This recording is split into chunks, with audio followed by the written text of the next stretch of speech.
মারহাবা মারহাবা, খুবই খুশির সংবাদ। মা দেখবি আস্তে আস্তে মহল্লা যারা আর্জেন্টিনা করে তারা সবাই ব্রাজিলে এসে যোগদান দিবে।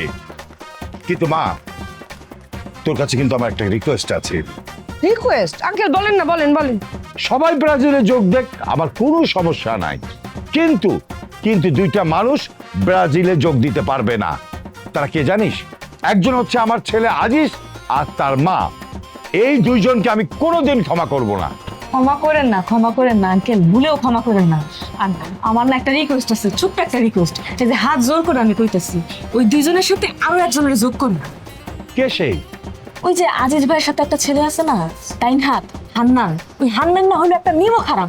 ওর মতো নিমক হারাম পৃথিবীতে আর একটাও নাই। ওরে যদি দলে যোগ দেন, যোগ দেওয়ার আগে অবশ্যই পুরা এলাকায় জুতার মালা পরায় ঘুরাইবেন। তারপর যদি বিশেষ বিবেচনায় দলে যোগ করতেও চান, তার আগে আমাকে সবার জুতা পরিষ্কার করে দেন, তারপর করবেন। ইয়ে, আমি সবার পক্ষ থেকে সুস্মি যে কথা কইছে এটার আমি সমর্থন জানাইলাম।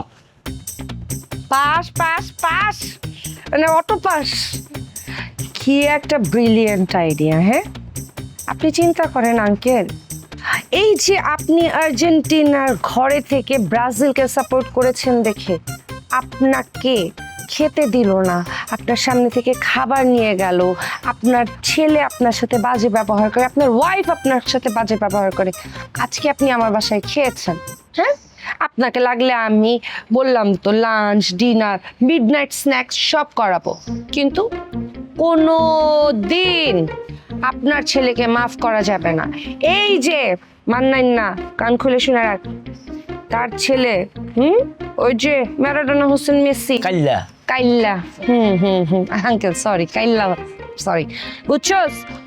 ওর বিষয়ে যদি ধর ও মাফ চাইতেছে আমাদের কাছে যে মাফ কইরা দেন, মাফ কইরা দেন, মাফ কিন্তু করা যাবে না।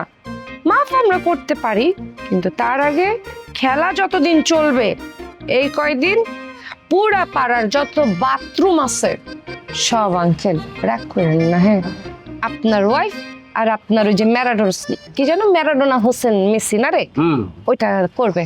তারপরে আমরা চিন্তা করে দেখবো যে আমরা ওদেরকে নিব দলে কি ফালায় দিব।